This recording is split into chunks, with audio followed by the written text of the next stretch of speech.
Franklin here. Ever question reality, ever question our purpose, ever question what's beyond. Formerly a subtopic in the Nuanda Archives called Earthly Entries on a Tuesday.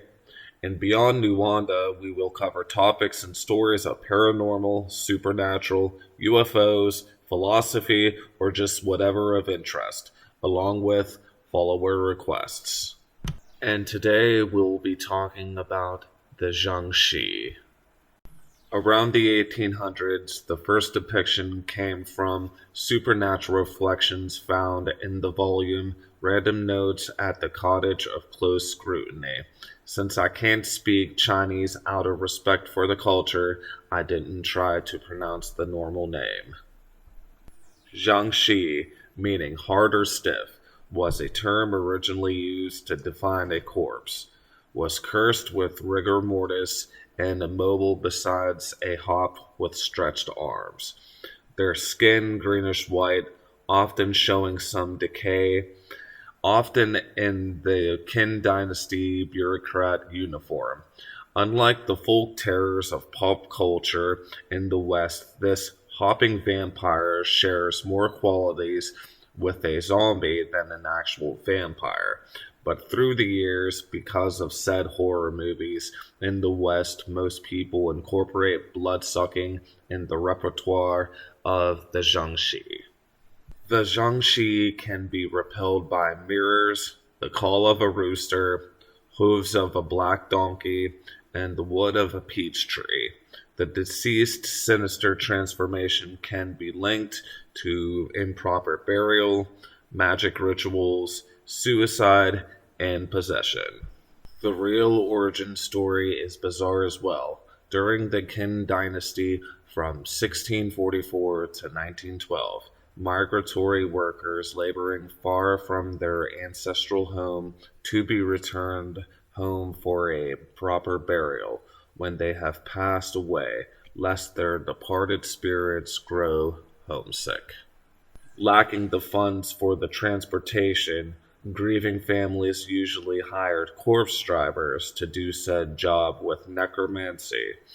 This corpse driver would magically bind the wrists, ankles, and knees of the cadaver, forcing the corpse upright. Some say they were poked and prodded to hop home. Others say a rhythmic drum provided direction. Jiangshi mostly hopped at night to minimize decay, while the priest leading the corpse would ring a bell to deter onlookers. Gazing upon the Jiangshi is said to be bad luck even before they took to snacking on human blood. These rows of deceased were actually transported on bamboo poles, like clothes on a rack, and carried at night by two men. The flexing of these poles created an illusion of the corpses bouncing from afar.